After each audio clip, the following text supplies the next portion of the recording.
Tá entrando agora aqui, né, o ex-secretário de Segurança Pública, porque é o seguinte, inclusive vai ser bem importante essa discussão agora com a vereadora Ava Santiago, né, que faz parte aí da Comissão dos Direitos Humanos, né? Eu sou presidente da comissão da casa. Presidente da casa e não é um assunto local, é um assunto nacional. A gente vai falar do que aconteceu no Rio de Janeiro, né?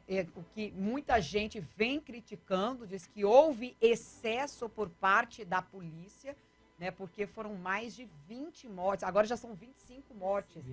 25 mortes esse confronto que teve, né, no Rio de Janeiro.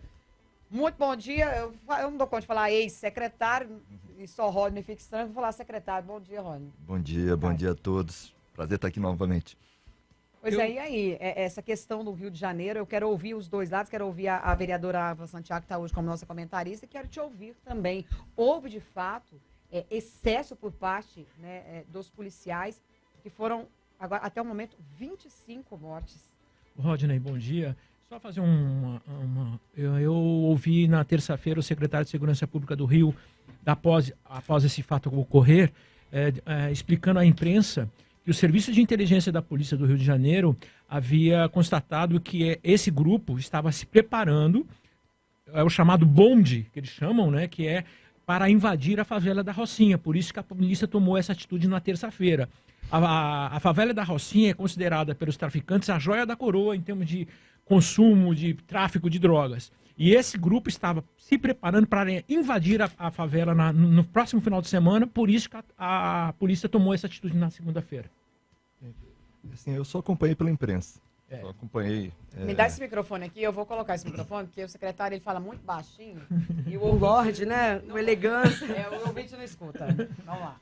Bem, bom dia novamente. Isso, agora sim. Estou preparado agora. Estranhando aqui com o microfone. Esse aqui dá pra gente dar um ganho de voz aqui pro secretário, que aí agradeço. o ouvinte vai entender melhor. Eu acompanhei só pela imprensa, me parece que foi uma operação não só da Polícia Militar, mas da Polícia Rodoviária Federal também juntos, calcada em inteligência.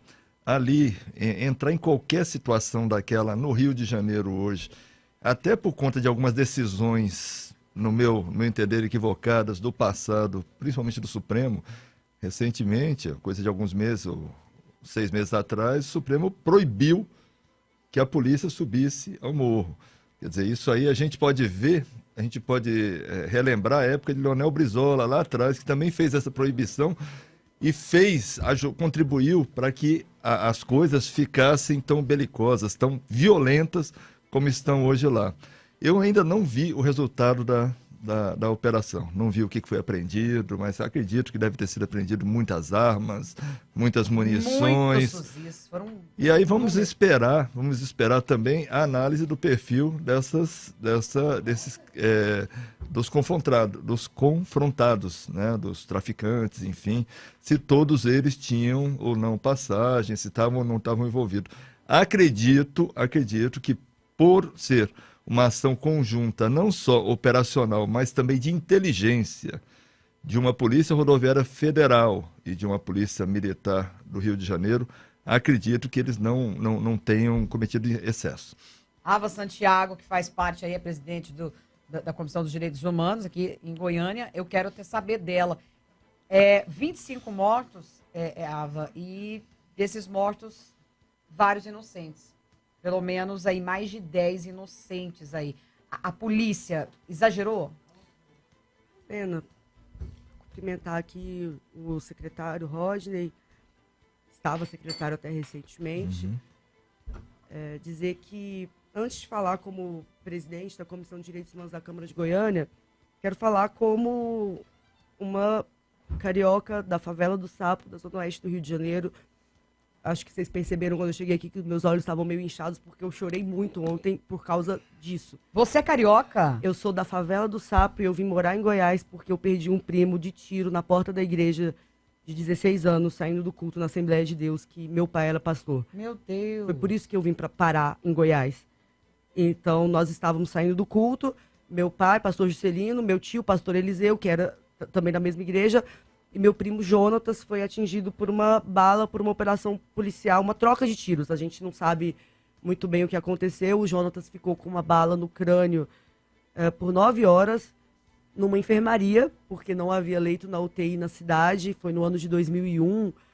O secretário deve se lembrar, porque acompanha essa pauta mais de perto, quando estava no auge daquele escândalo, a banda podre da polícia, o Rio de Janeiro estava caótico, e o Jonatas levou esse tiro, não resistiu, faleceu. O Jonatas, nós crescemos juntos, era meu irmão, e passou um tempo, a minha família, meus pais entenderam que o Rio já não era mais apropriado para nós voltamos para cá, mas o meu tio, o pastor Eliseu, é pastor no mesmo lugar que o filho dele morreu e ele está lá até hoje. Então, a gente fica olhando aqui o celular o tempo inteiro.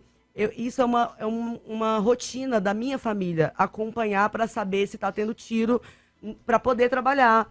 Então, é uma vida que meus pais não queriam mais para nós, e nós tivemos condição de vir. Infelizmente, todo o resto da minha família continuou lá, estão lá agora. A minha escola, a Escola Municipal Tomé de Souza, lá em Senador Camará, Rio de Janeiro, tinha escrito em cima, não atire, é escola. Eu, com 12 anos de idade, já tinha ido em pelo menos 5 enterros de colegas. Na minha faixa etária, o ouvinte me desculpe, eu estou realmente muito... esse tema mexe muito comigo. E não é normal, sabe, Rodney? Não é normal que uma criança naturalize isso.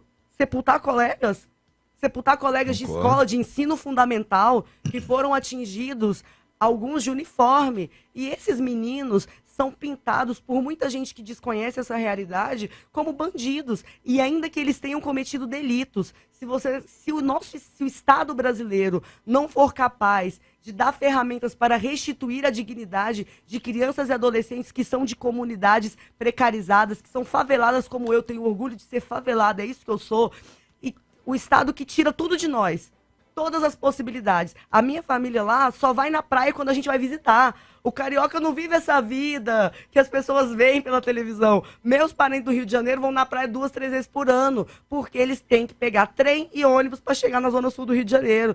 Então, esse é um aspecto que eu gostaria de trazer. O Estado brasileiro tira tudo de nós, tudo, vários processos de precarização, e quando nos falta tudo, e muitos dos nossos vão para o crime, o que nos resta é a bala. Na igreja que meu pai era pastor, a gente tinha círculo de oração, a Assembleia de Deus, vocês conhecem, né? Irmã do Coque, que uma mãe era mãe de polícia, a outra era mãe de bandido. Um tinha matado o outro e as duas oravam junto. Esse é o Rio de Janeiro. Os meninos crescem junto, tá batendo bola junto. De um dia pra noite, um quer ser do BOPE porque quer vingar o amigo que morreu, e o outro quer ser do comando porque quer vingar o outro amigo que morreu. É um negócio muito doido. Não dá pra gente simplesmente daqui de Goiás, desconhecendo essa realidade, dizer a polícia acertou. E também não dá pra gente dizer a polícia errou. A gente tem que trazer a complexidade humana envolvida nesse cenário pra gente conseguir ler isso. Dito isso, eu quero acrescentar um outro elemento, que é a milícia. A milícia é uma realidade desconhecida dos goianos, mas é uma realidade brutal do Rio de Janeiro. O que é a milícia? A milícia é o crime organizado praticado por agentes de segurança pública. E em territórios dominados por milícias, que são policiais civis, policiais militares, ex-policiais, não tem operação policial letal. Nenhuma. Por quê? Essa é a pergunta-chave para entender o que está acontecendo no Rio de Janeiro. Porque nos últimos 10 anos, as operações policiais mais letais do Rio de Janeiro, operadas contra o tráfico, esses territórios, pouco tempo depois, se milicianizaram. Isso uma coisa está ligada à outra, eu não sei, eu não sou uma especialista em segurança pública, mas eu devo dizer que esses dois movimentos precisam ser tratados de forma correlata se a gente quiser entender o que está acontecendo no estado do Rio de Janeiro. E aí eu até pergunto para o Rodney, né, caso ele seja deputado federal, caso ele consiga chegar no Congresso, o que pode ser feito para melhorar as nossas leis, diminuir esse excesso muitas vezes cometido pela polícia. O que pode ser feito, Rodney? Bem, vamos aqui separar, tudo respeito à vereadora, sim, você falou em 2001, situação caótica que vivia o Rio. Eu não me lembro num ano que o Rio não está numa situação caótica. Se você pensar bem, né, vamos falar que alguns anos atrás o Rio passou por uma intervenção, né, no governo Michel Temer. E eu me lembro, se vocês me permitirem, eu me lembro de uma conversa que eu tive com o ex-ministro da Segurança, Defesa e Segurança, o Raul Jungmann. ele me perguntou, vai dar certo? Vai dar certo? Perguntou, faça uma análise como especialista, faça uma análise dessa intervenção, se vai dar certo ou não. Eu falei para ele, não vai dar, já vou lhe dizer agora. Mas sabe por quê, vereador? Uma visão aqui mais na área de segurança pública. É até bom a gente ver essa visão social também ali de dentro. Uma visão da segurança pública. Eu falei, não vai dar certo porque no Rio de Janeiro não dá, e em vários estados da federação não dá para a gente caminhar de frente para trás, a gente tem que caminhar de trás para frente. O grande problema hoje do Rio de Janeiro chama-se sistema prisional. Sistema prisional. Essa operação, digamos que não tivesse esse número de óbitos, prendesse 25, vamos colocar assim, prendesse 25 ou 20, eu não sei quantos foram presos, tá? Expôs policial, expôs pessoas de bem, porque ali não é e nunca vai ser maioria pessoas ligadas ao crime, infelizmente são mais vítimas do crime do que qualquer coisa, né? Que tem que se... Pela ausência de políticas públicas, pela ausência de uma impossibilidade do Estado de estar lá 24 horas por dia, por um histórico terrível que, infelizmente, o Rio de Janeiro e os cariocas passaram. Eu fiquei 16 anos no Espírito Santo, quer dizer, a gente tinha uma correlação muito próxima deles lá. Por isso, mas digamos que fosse preso. Expôs todo mundo e tal, prendeu, levou para o presídio. Aquele sujeito, o criminoso, ele vai continuar, eu falei isso para o ministro, vai continuar fazendo absolutamente a mesma coisa que estava fazendo lá na comunidade, só que sob a proteção do Estado e a custo do Estado, alimentação e tudo mais. Então, assim, ou derruba aquele sistema prisional, reconstrói num limite de segurança máxima para cortar esse vínculo criminoso, a gente já falou isso aqui, vínculo criminoso que existe, continua existindo entre o presídio e a rua, ou não adianta fazer milhares de operações que não vai dar certo, não vai dar certo. Eu ainda falei uma frase para ele que depois ele adotou. Eu acho que o maior problema hoje da segurança pública no Brasil está do portão da penitenciária para dentro e não para fora. Porque ao contrário do que muita gente pregou durante décadas, o presídio hoje não é mais escola do crime. O presídio hoje é quartel-general do crime. É ali que reúnem, formam facções, comandos, reúnem também para fazer grandes assaltos, promovem homicídios para eliminar concorrentes na rua, enfim. Uma situação muito, muito pesada. Em relação à operação de ontem, sinceramente, eu não sabia que o tema seria esse, eu não tenho elementos aqui para dizer foi certo ou foi errado. E eu acho o seguinte, tem que esperar o inquérito. O inquérito é acompanhado pelo Ministério Público, é chancelado ou não pelo Judiciário. Ali a gente vai saber, tem inocente, tem culpado, quem abusou, quem não abusou. Aqui, por exemplo, secretário, um ouvinte, quando o sargento Novandi estava participando, eu fiquei até estarrecida. Tomara que o ouvinte esteja falando bobagem, mas ele tem que tomar cuidado com o que ele fala também. Ele falou para o sargento Novandi que ontem ele foi numa distribuidora e disse que a polícia já chegou, ao invés de perguntar, pedir a documentação, já chegou batendo, foi agredindo, né, Dino? Disse que já batendo e quer dizer, já usando da violência. E ele falou de um jeito que eu fiquei preocupada aqui, de verdade, eu fiquei preocupada.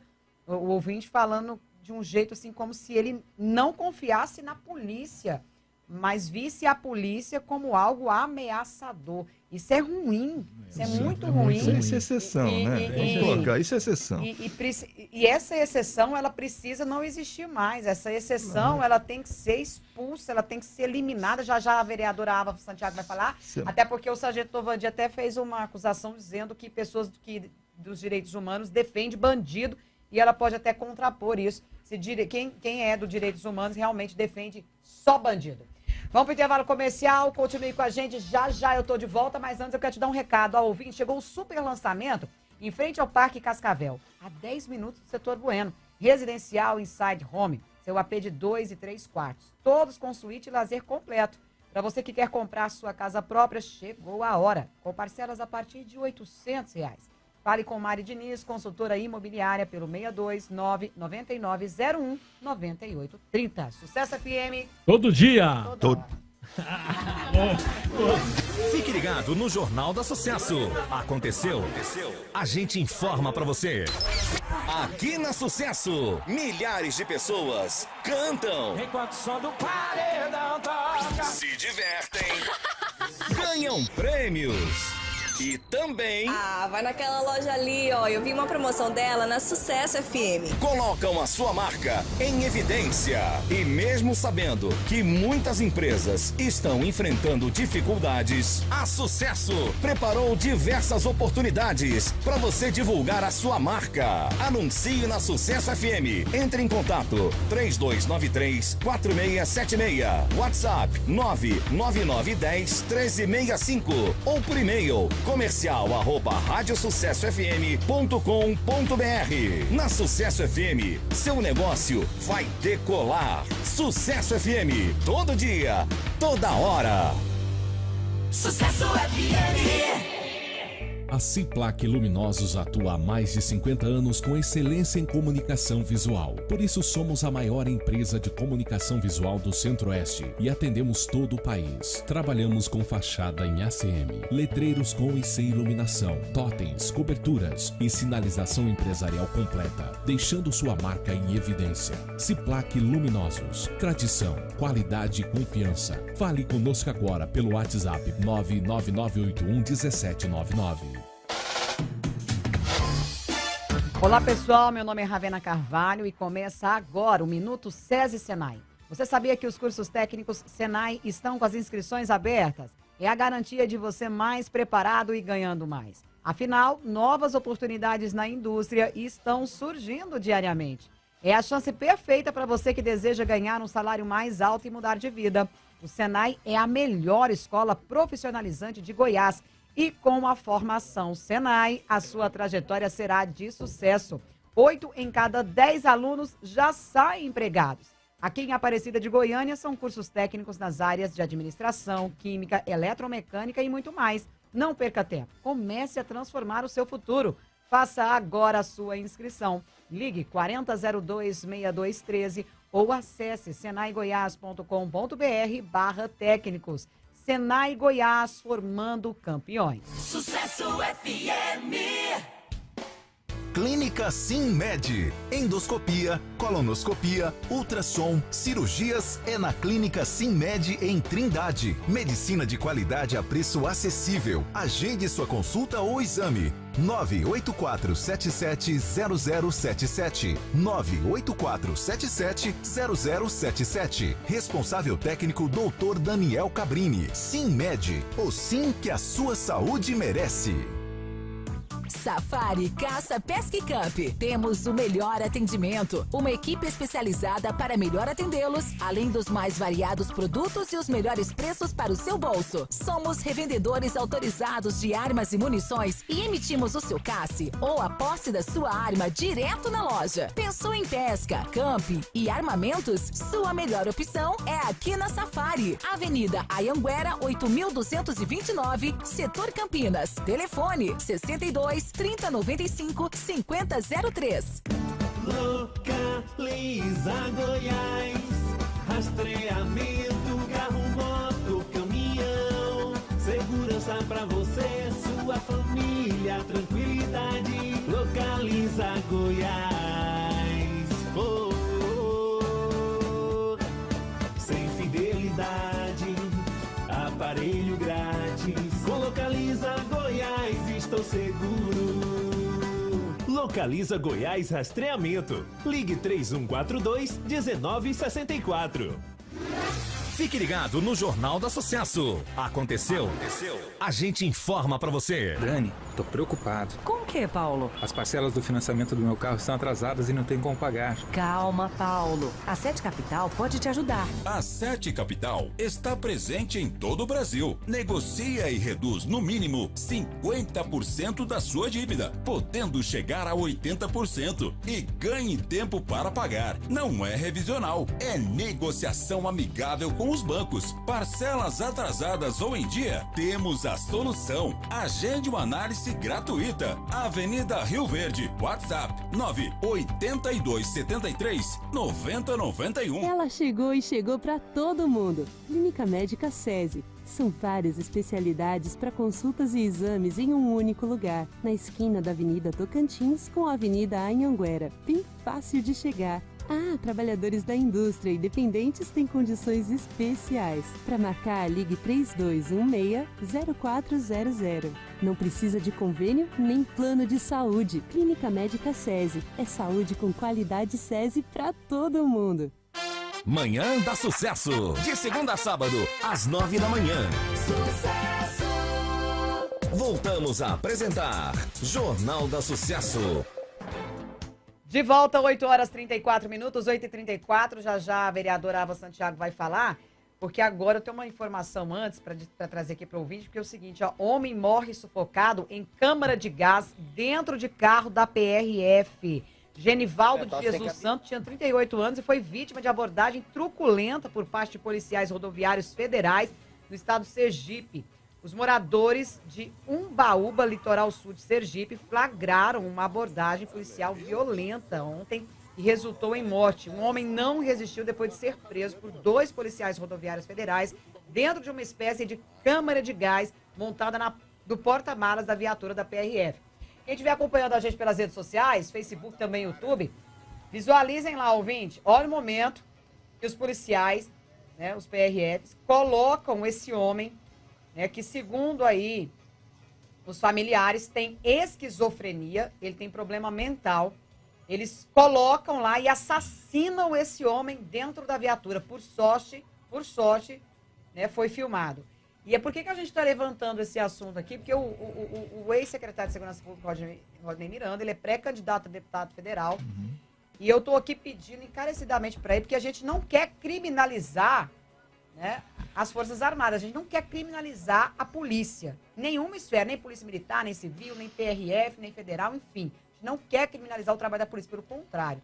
A gente quer valorizar e reconhecer que a polícia, ela tem um papel fundamental na vida do ser humano. Ela nasce da primícia de nos proteger, né?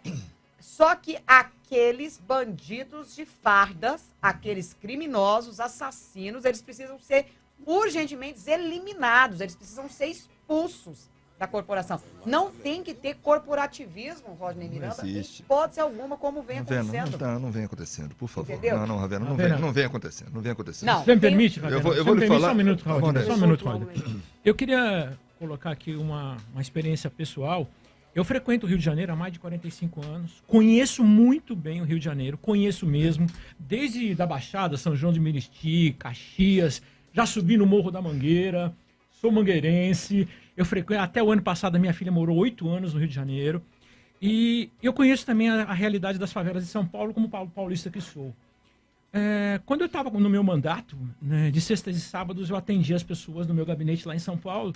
E um fato que aconteceu, que me marcou muito, foi uma mãe entrou no meu gabinete pedindo uma ajuda. Qual era a ajuda? A polícia tinha entrado na favela de Paraisópolis, em São Paulo, a maior favela de São Paulo, junto com a favela de Heliópolis, as duas. E houve uma troca de tiro e o filho dela, de 14 anos, tinha sido morto. E levaram ele para o ML. Ela não tinha um documento comprovando que ela era mãe dessa criança. Então ela queria minha ajuda para liberar o corpo para poder enterrar o filho. Eu tive que interceder junto como deputado, que era na época, e o diretor do ML falou assim: deputado, a gente libera o corpo. Só o senhor vir aqui assinar um atestado de responsabilidade por isso. E eu mandei os meus assessores até a favela e constatou-se realmente que ela era a mãe da criança. Então essa é a realidade de todas as favelas, vereadora, do Brasil. Infelizmente, essa uma das pessoas, das vítimas que morreram, estava dentro de casa. Agora, eu também concordo com o Rodney que algumas ações precisam da inteligência da polícia para acontecerem. Mas fundamental, em qualquer profissão, mas principalmente na policial, é o preparo técnico e psicológico. Esse é o fundamental de qualquer ação policial com relação à polícia. E, logicamente, a comunidade, vereadora, sinceramente, já existem grupos nas comunidades que fazem trabalhos fantásticos. Eu conheço vários grupos. Agora, recentemente, o Ataíde, presidente da CUFA lá em São Paulo, foi premiado em Davos segunda-feira, porque está fazendo uma operação de logística para as pessoas das favelas receberem suas encomendas que compram pela internet. Então, existem ações brilhantes, mas, fundamentalmente, falta ação de educação, falta escola. E aí, escola nessas favelas. Eu quero falar sobre segurança pública, aproveitar a presença do secretário, dizer que ele pontuou algo que eu discordo parcialmente, que o grande problema é o sistema prisional e o processo penal, né? São coisas correlatas. Eu acredito que nosso principal gargalo é de inteligência. Eu sempre digo que um moleque que está lá na favela com um fuzil, ele não foi na fronteira com a Amazônia buscar, ele não pagou o avião que foi apreendido lá no Galeão com fuzil, e ele também não tem o privilégio de ser um vizinho do presidente Bolsonaro lá no condomínio Vivendas da Barra, onde foram encontrados mais de 100 fuzis na casa de um agente da polícia, e esses fuzis eram usados para alimentar a contravenção e o crime. Não era agente da polícia, só isso. Não era da polícia? Não, ele já tinha sido desligado, né? Policial desligado, afastado. Só tá certo. Ex-policial, desligado. E aí, temos dois debates aqui. Como que essas armas chegam para o criminoso da favela do Rio de Janeiro? O favelado não vai buscar na fronteira, não. Elas chegam por falhas na inteligência. A gente teve uma redução considerável nos números de homicídios no Brasil, graças a uma política tão simples, que foi o Cadastro Único da Segurança Pública, promovido pelo ex-ministro, citado aqui pelo secretário, ministro Raul Jungmann. Até o ministro Raul Jungmann, que assumiu com Michel Temer, ou seja, recentemente, nós não tínhamos dados integrados de segurança no Brasil. Então era muito fácil o cara realmente sair da Bahia e ir para o Rio, de Goiás e para o Pará e assim por diante, sem que as polícias conversassem entre si. É muito importante alimentar a transparência, alimentar os dados para que as polícias conversem. Um outro ponto é exatamente o que foi trazido aqui sobre saúde mental para trabalhadores da segurança pública. Eu propus, no âmbito do município de Goiânia, o programa Seguramente, que é um convênio com as faculdades de psicologia para assistência gratuita em saúde mental para trabalhadores de segurança pública residentes no município de Goiânia. Vejam vocês, o programa fez tanto sucesso que eu recebi agentes de trânsito pedindo para serem incluídos, porque eu não tinha tratado agentes de trânsito como segurança pública, nós fizemos uma emenda e incluímos. Por quê? Porque o número além das mortes, de policiais em confrontos, a polícia hoje, segundo dados do Cadastro Nacional de Segurança Pública de 2019, comete 4 vezes mais suicídio do que a média da população brasileira. Meu Deus! Isso é muito grave. Esses trabalhadores estão adoecidos. Adoecidos por quê? Porque um policial, aqui em Goiás, os policiais ganham bem e é uma política de uma década de estruturação da Polícia Militar aqui em Goiás. Agora, o policial ele ganha muito pouco para o desafio que é solucionar a crise da segurança pública. Você imagina um policial que geralmente é um homem pobre, essa é a faixa de renda dos policiais brasileiros, pobre, pardo, negro, periférico, ele vira polícia e ele vai para a rua com a responsabilidade de solucionar uma crise que ele não inventou, que ele não tem como, com a arma dele, com a viatura dele, solucionar. E quando ele morre, ele é imediatamente substituído, ele é tão descartável quanto o bandido. A gente precisa entender que a nossa lógica de segurança pública no Brasil hoje, ela é perversa com o policial também. Na sua opinião, aqueles que excedem, eles têm que passar por um exame psicológico, fazer um tratamento, como a vereadora está propondo, ou eles têm que ser exclusos, eles têm que literalmente ser expulsos da corporação, porque eles mancham uma instituição séria como a Polícia Militar? Tem que passar antes, né? É preventivo, depois é corretivo, não tem jeito. Depois é corretivo, depois tem que ser afastado da corporação. É porque, só para finalizar, o secretário mencionou uma coisa assim, agora tem que instaurar o inquérito, o Ministério Público vai acompanhar para ver se houve excesso. Tudo que a gente quer é que os inquéritos sejam instaurados também para o favelado, porque o favelado não vai ter a possibilidade de que o Ministério Público acompanhe para ver se ele era criminoso, que ele já está morto. Direitos humanos defende só bandido mesmo? É verdade isso? Eu acabei de trazer aqui as informações do meu mandato, eu posso falar por mim, né? Porque é muito fácil vir aqui e fazer acusações e na hora que é confrontado sair com frase feita e dizer. Por quê? porque não pôs R$1 na segurança pública. Ele falou, e o secretário sabe, realmente, você não pode botar emenda na Polícia Militar. Você pode botar emenda em uma série de outras coisas que favorecem a segurança pública. Como, por exemplo, eu fiz uma coisa tão básica, batalhão Mulher Mais Segura da Guarda. Infelizmente, o secretário sabe, nós tivemos quedas nos números de homicídios em Goiás, mas os feminicídios aumentaram drasticamente. Então, a gente precisa... No país todo, nós tivemos em 24 horas 2 feminicídios em estados diferentes. Exatamente. Então, assim, a gente tem um problema de gênero também na segurança pública. O que eu fiz? Botei R$200 mil de emenda impositiva lá na base da Patrulha Mulher Mais Segura. Por quê? Porque aquelas meninas vão pra rua proteger mulher e na base delas, elas passavam mal de calor, porque não tinha forro. Então, isso ajuda o policial. Ajuda o policial que ele levantar de manhã e trabalhar. Vir aqui fazer discurso sem querer que a polícia vá armada. Vir aqui dizer que a polícia tá certa, que tem que matar bandido. Isso não é ajudar o policial, não. Isso é jogar pra galera, enquanto eles estão trabalhando em condições precárias. E é contra isso que a gente luta. E aí, secretário? Bem, vou tentar pontuar aqui de acordo com a... Eu pensei até em pegar sua caneta, mas... vamos colocar assim, eu vou... A vereadora colocou aqui que a situação da insegurança, ou o problema da segurança pública se resume à polícia. Então, assim, inteligência, né? Não, mas assim, mas polícia, assim, vamos colocar aqui. Eu coloquei isso por quê? Porque o comandamento dessas ações, da maioria das ações violentas, sai dentro do presídio. Isso aí é dado de inteligência que nós temos. Bom, ponto 1. Ponto 2, falou no negócio do tráfico de armas. O tráfico de armas, vamos falar amplamente aqui para a sociedade. O tráfico de armas, o cara ele pega a arma para proteger o território dele.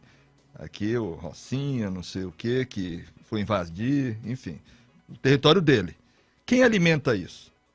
O tráfico de drogas, tá? E por que tem tráfico? Porque tem muita gente consumindo. Muita gente que sai com discurso aí dizendo, não sei o que aconteceu e tal, mas à noite está lá, fumando sua maconha, cheirando sua cocaína, e não só criminoso, tá? Muita gente. Então a gente tem que começar a discutir isso amplamente. Enquanto tiver mercado, vai ter tráfico. Tá? E quando tiver mercado para tráfico, vai ter de droga, vai ter tráfico, mercado para tráfico de armas também. Dá para fechar a fronteira? Não dá. Fronteira, eu fiz um curso no DEA há uns 10, 15 anos atrás. 8 mil quilômetros de fronteira, é isso? Só seca, né? Eu fiz um curso no DEA lá nos Estados Unidos uma época, sobre repressão entorpecentes. E lá eles colocaram, assim, com toda clareza, eu perguntei, por que vocês fizeram lá o Plano Colômbia? Né? $1 bilhão por ano lá e tal. Falou assim, que países como o nosso, Brasil, Estados Unidos, se quiserem fazer uma boa retenção nas fronteiras, consegue segurar no máximo 20% do que entra. Olha a quantidade de carros, pessoas, barcos, aviões, isso só falando na fronteira seca, fora o litoral imenso que nós temos também. Então é impossível.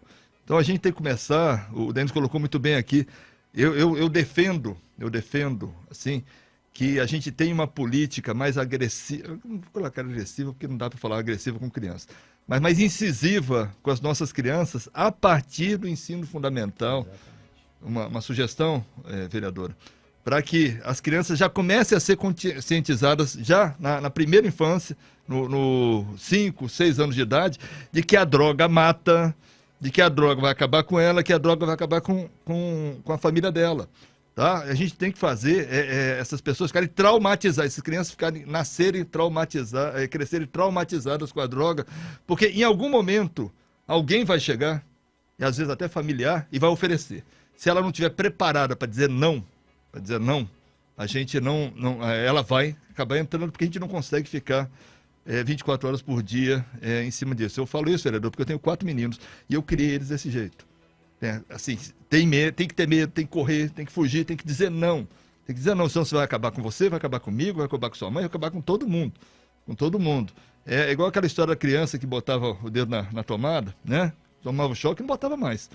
Não é isso? Então tem que ficar, mas nós temos que diminuir. Hoje nós temos uma porta escancarada de entrada de crianças e jovens para as drogas, e aí consequentemente, para as armas e para o crime. Escancarado. Se a gente não diminuir essa porta, nós não vamos ter polícia, nós não vamos ter justiça, nós não vamos ter presídio que baste para todo mundo, e cemitério que baste para todo mundo.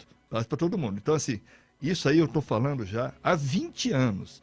Há 20 anos que eu tenho batido nessa tecla. A gente fica muito limitado naquela questão da polícia. Polícia. Polícia está na consequência. Polícia não está na causa. Né? Eu já falei isso aqui. Né? Tem um monte de filtros na sociedade para o cidadão não entrar para o mundo do crime. Quando passa pelo último filtro, aí é problema nosso. Então, é consequência, não é causa. Tá? A questão da legislação, só para fechar aqui meu raciocínio, Ravena, a legislação, nossa legislação é garantista, absolutamente, é federal, vereador, é garantista, garante o réu e não protege a sociedade. Tá? Eu fico pensando assim, esses caras que estão comandando os aviãozinhos que depois vêm morrer nos confrontos, né? Esses caras vão para a cadeia, ficam 1, 2, 3 anos no máximo, depois vão para a rua fazer a mesma coisa, e quando não tem um sistema de controle rígido, como nós implantamos aqui em Goiás, na nossa gestão, rígido, para cortar o liame, pelo menos os presos criminosos com o mundo do crime, não estou colocando o mundo da família, o mundo do crime, né? Eles vão continuar fazendo a mesma coisa nesses 2, 3 anos à custa do Estado. Então, o que eu defendo sempre é o seguinte: foi condenado 30 anos, vai cumprir 30 anos. Vai cumprir 30 anos. Tá? E depois? Depois começa a ressocialização. Você sabe que isso é impossível, né? Não a é gente impossível. a gente não tem condições econômicas, a gente não tem condições Vereadora, físicas para manter os presos condenados encarcerados por 30 anos. Sabe por quê? Nós já temos a segunda maior população prisional do planeta. Imagina se eles não tivessem todo mundo com 30 anos. Você sabe que isso é uma falácia numérica. Eu estou colocando aqui crimes graves, tá? A expressão repressão qualificada foi eu que criei, tá? Hoje todo mundo fala repressão qualificada, porque assim, se a gente tiver 100 homicídios, a gente não tem 100 homicidas. A gente tem 5, 10 no máximo. Se falar dos mandantes, 2, 3 no máximo. É para esse. Eu defendo o seguinte, que a política tem que ser do mais grave para o menos grave. Eu não estou falando que intolerância zero. Tá? A ressocialização, para mim, é o primeiro crime e um crime leve. Agora, você vai tentar ressocializar um cara que está condenado a 30, 40 anos e dar todas as benesses da lei para ele continuar com um pé e meio na rua, não vai adiantar. Eu vou contar uma história aqui rapidinho, vereador.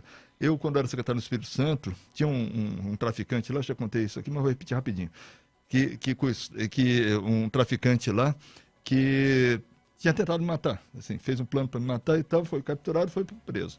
Um dia o secretário de Justiça me convidou, lá era separado, Segurança e Justiça, me convidou para ir visitar um presídio de segurança máxima, totalmente privatizado. Foi um dos primeiros da história, isso foi ainda início do século. E eu fui, né? Relutei um pouquinho e tal, porque eu falei assim, no mínimo mal olhado, vou sair de lá, né? Mas devia ter um fã-clube lá dentro. Não. Eu entrei, o colega, até amigo meu, falou assim, aqui do lado é a parte da ressocialização. Ali, a nata criminosa. Ressocialização. O primeiro cara que eu vejo foi ele. Aprendendo a fazer pão. Você acredita? Daí eu falei assim, o fulano, vamos falar o nome dele aqui, meu amigo. Assim, você tem esperança que esse cara vire padeiro algum dia? Tá? Daí eu perguntei para ele, sabe o quê, vereador? Quanto custa por mês cada preso desse? À época, isso aí, 2005, 2006, 2007 no máximo. À época, custava R$ 2.600 por mês, fora salário dos policiais penais e tal. R$ 2.600 por mês para manter esse cara lá, aprendendo a fazer pão. Tá? Eu fui prefeito municipal de Vila Velha, no Espírito Santo. A gente investia, além dos 25%, 26%, 27%, de acordo com a disponibilidade de recursos nossos. Sabe quanto que custava cada aluno para a gente lá na rede, no ensino fundamental? R$ 5.000. Ano. Por isso que eu falo assim, essa sociedade... Quanto era 2.600 por mês, a educação era 5.000 por ano. Investindo com honestidade, com com muito planejamento e tal. Então, essa conta não fecha. Tá? Então, eu acho assim, vamos tratar os criminosos violentos de uma maneira, vamos. Eu acho que assim, o cara que é líder de facção, que tem crimes assim, tem que entrar direto no RDD, no regime disciplinar diferenciado. Ficar de um ano, isso aí é uma proposta que eu vou colocar. Que morre, troca tiro com a polícia e morram logo. Porque assim, o sentimento de impunidade por conta dessa legislação garantista que nós temos na sociedade hoje é imenso. Ravena, é interessante ouvir isso, porque eu também presido a Comissão de Educação na Câmara, né? Eu presido as duas. Então, eu estou sempre lidando com esses dois universos. E essa discrepância numérica de investimentos, ela é um dos principais gargalos de crise no Brasil. Só fazer uma pequena correção que o secretário disse, eu não disse que eu acho que o problema seja só segurança. Eu só acho que, aliás, só inteligência.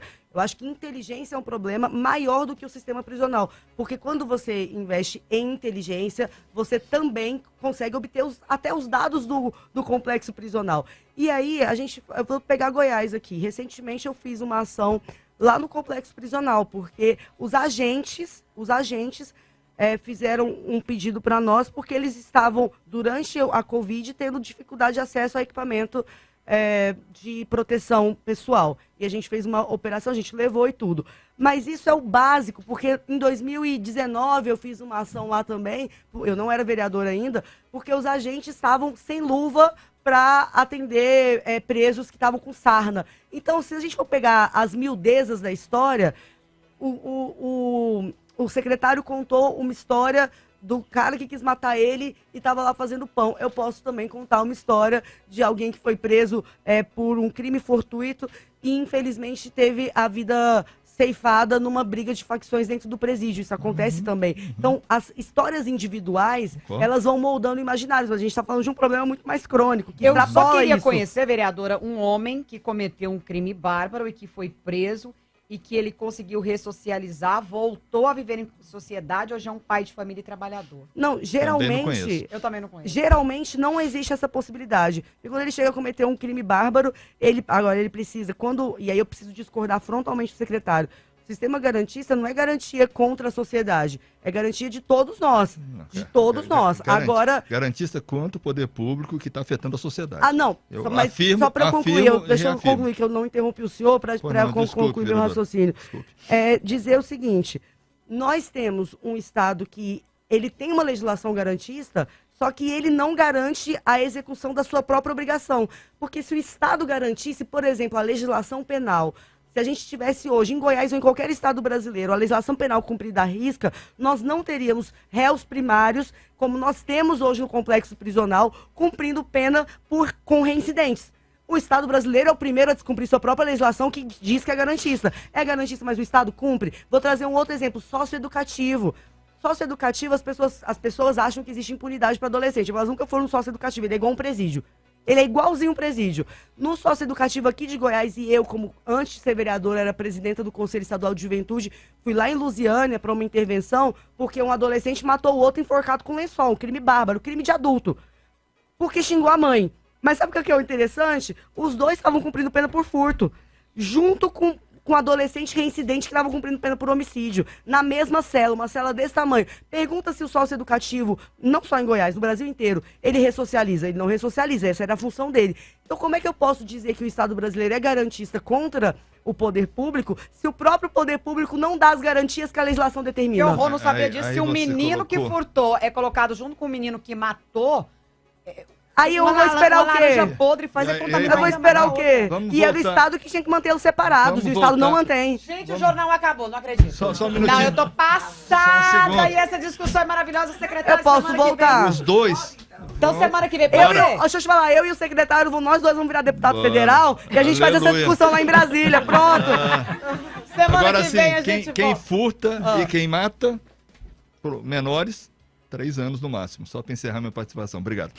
Tem uma dica importante para você que busca por qualidade em comunicação visual. Ciplac Luminosos, mais de 50 anos atendendo com excelência em comunicação visual. Se você precisa de fachadas em ACM, letreiros com ou sem iluminação, totens, coberturas, sinalização empresarial completa, entre outros serviços, Ciplac Luminosos. Telefone 3204-1717.